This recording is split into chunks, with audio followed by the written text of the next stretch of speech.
Police का सबसे नीचे होता है कांस्टेबल, ये सबसे नीचे होता है। कांस्टेबल के ऊपर होता है ASI, archaeological survey of India, मतलब बताओ क्या होता है, असिस्टेंट सब इंस्पेक्टर। इसके बाद SI सब इंस्पेक्टर, इसके बाद I इंस्पेक्टर। जो इंस्पेक्टर्स में सबसे ऊंचा होता है उसको SO या SHO कह देते हैं। अगर आप उत्तर प्रदेश में हैं, यूपी में हैं तो SO बोल देंगे, दिल्ली में तो SHO बोल देंगे, ठीक है। ये एक पुलिस स्टेशन, पुलिस थाने का प्रभारी होता है, ठीक है, थानाधिकारी आप कह सकते हैं हिंदी में इसको। दरोगा इसको बोलते हैं ना, दरोगा। हाँ। SO के ऊपर देखिए, SO के ऊपर होता है DSP, या इसको CDPO भी कहीं कहीं बोल देते हैं। कुछ राज्यों में CDPO कहते हैं, कुछ राज्यों में DYSP या DSP कह देते हैं। SDP होता है, हाँ SO क्या फुल, अच्छा सब डिवीजन पुलिस ऑफिसर हुआ ना, सब डिवीजन पुलिस ऑफिसर। और ऐसे DYSP, हाँ उत्तर प्रदेश में इसको CO बोलते हैं, सर्कल ऑफिसर बोलते हैं। तो DYSP, SDPO, CO ये एक ही रैंक है। इसका मतलब जिसके अंडर 2 या 3 SHOs काम करते हैं, SOs काम करते हैं, उसको बोलते हैं, इसमें से किसी नाम से बोलते हैं। इससे एकदम ऊपर जो व्यक्ति होता है उसको बोलते हैं ASP, assistant superintendent of police. ये वही है जिसको यूपी जैसे राज्यों में SP सिटी, SP रूरल ये जो बोलते हैं ना, अगर SP के साथ कोई शब्द लगा हो, SP ट्रैफिक, SP सिटी, इसका मतलब वो बेसिकली कौन से रैंक पे है, ASP रैंक पे है। ASP के ऊपर जो रैंक आता है उसको बोलते हैं SP। अब क्या होगा कि इसी लेवल पर ASP के इक्विवेलेंट एक व्यक्ति होता है ACP। अगर कमिश्नरेट सिस्टम है तो ये ACP हो जाएगा, सुपरिंटेंडेंट सिस्टम है तो ASP हो जाएगा। तो SP के इक्विवेलेंट होता है DCP। दिल्ली में DCP नहीं होता, दिल्ली में इसको बोलते हैं एडिशनल DCP। दिल्ली की रैंकिंग थोड़ी सी अलग है, मुंबई की रैंकिंग में जाएंगे तो DCP हो जाएगा। तो आमतौर पर SP और DCP बराबर है। दिल्ली में जो एडिशनल DCP है वो SP के बराबर है, और इसका मतलब एक छोटे जिले का प्रभारी ये व्यक्ति होता है।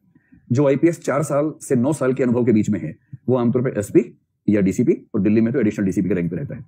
जब सर्विस 9 साल की हो जाएगी तो ये व्यक्ति हो जाएगा SSP, और ये व्यक्ति दिल्ली में है तो DCP हो जाएगा, और ये दिल्ली से कहीं बाहर है, मुंबई वगैरह में है तो इसको फिर एडिशनल DCP बोल देंगे, एडिशनल CP बोल देंगे, सॉरी एडिशनल CP, तब ये एडिशनल CP हो जाता है। स्पष्ट हुआ एकदम। अभी कितने 9 साल हुए, अच्छा 9 साल में रुकिए, 9 साल में DCP ही रहेगा वहां भी, 9 साल में 14 साल में चेंज करते हैं, ठीक है। अब 14 साल की सर्विस होता है ये व्यक्ति DIG हो जाएगा, और यहां ये व्यक्ति एडिशनल कमिश्नर ऑफ पुलिस हो जाएगा, एडिशनल। इसका मतलब ये जो SSP है किसी बड़े जिले का SP होता है, जो DIG है वो 2 या 3 SPs का हेड होता है, ठीक।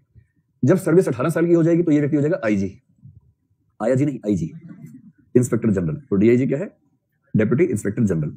कहीं कहीं SSP को AIG भी कहते हैं, जैसे CBI में देखेंगे तो AIG कहेंगे, असिस्टेंट इंस्पेक्टर जनरल। तो असिस्टेंट के बाद डेप्यूटी, डेप्यूटी के बाद व्यक्ति उस पद पे आता है। जो IG का रैंक यहां पर है ये होता है जॉइंट CP, दिल्ली जैसे शहरों में जहां कमिश्नरेट सिस्टम होता है, तो IG is equivalent to joint CP। IG के बाद जो रैंक आता है उसको बोलते हैं ADG, जब 22 साल की सर्विस हो जाती है, ADG के इक्विवेलेंट कमिश्नरेट सिस्टम में आमतौर पर स्पेशल CP जैसे रैंक चलते हैं। ADG के बाद बनता है व्यक्ति DG, और DG के बाद बनता है DGP। DGP और DG सब बराबर होते हैं, सारे DGs में से एक व्यक्ति DGP होता है। DG हाईएस्ट रैंक है पुलिस का, और जैसे मान लीजिए किसी राज्य में 5-6 DG हैं, उनमें से एक जो सबसे प्रमुख है उसको DGP कह देंगे। यही DG या DGP रैंक पे जो व्यक्ति कमिश्नर सिस्टम है उसको बोलते हैं कमिश्नर।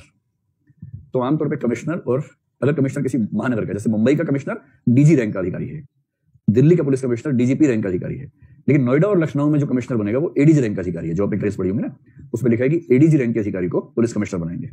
इससे तो सीधे क्या बनना चाहते हो, DG, लेकिन वो मतलब सीधी एंट्री पुलिस में जो होती है ना, पुलिस में एंट्री के 4 रास्ते हैं। एक है कांस्टेबल बने, एक है सब इंस्पेक्टर बने, एक है DSP बने, और एक है ASP बने। ये 4 ही एंट्री लेवल से। तो पुलिस में सबसे ऊंचा एंट्री लेवल है ASP, और ASP पे एंट्री करने वाला व्यक्ति होता है IPS, और DSP पे एंट्री करने वाला होता है PPS, SI पे एंट्री करने वाला SI ही होता है, और कांस्टेबल पे कांस्टेबल ही होता है। तो SI और कांस्टेबल राज्य सरकार के पास होता है पूरी तरह से। ये जो PPS है ये राज्य सरकार करती है, किंतु इसमें आगे चल के IPS बनने का स्कोप रहता है, और IPS तो केंद्र करती है जो राज्य को अलॉट कर देती है। क्या चीज, ये जो सब इंस्पेक्टर होते हैं आमतौर पे इनकी रिटायरमेंट ACP या ASP रैंक पे हो जाती है। कोई सब इंस्पेक्टर SP बने ऐसा अनुभव मेरे पास आज तक नहीं है, लेकिन जो DSP होते हैं यहाँ पे DIG रैंक तक चले जाते हैं। समझ रहे हैं, जो DSP बनेंगे ASP SP यहाँ तक जाते हैं लगभग DIG तक। हाइट का कंपल्सन है IPS में। तो पुरुषों के लिए 5'6" 165 सेंटीमीटर, लड़कियों के लिए 155 सेंटीमीटर यानी कि 5'2". दरोगा SHO एक ही बात होती है, SI को मुझे नहीं पता दरोगा क्या होता है। चलिए, लेकिन दुनिया में सबसे ताकतवर पद जो 2 माने गए हैं, एक है पटवारी और एक है दरोगा। इनसे बड़ा कोई पद नहीं है।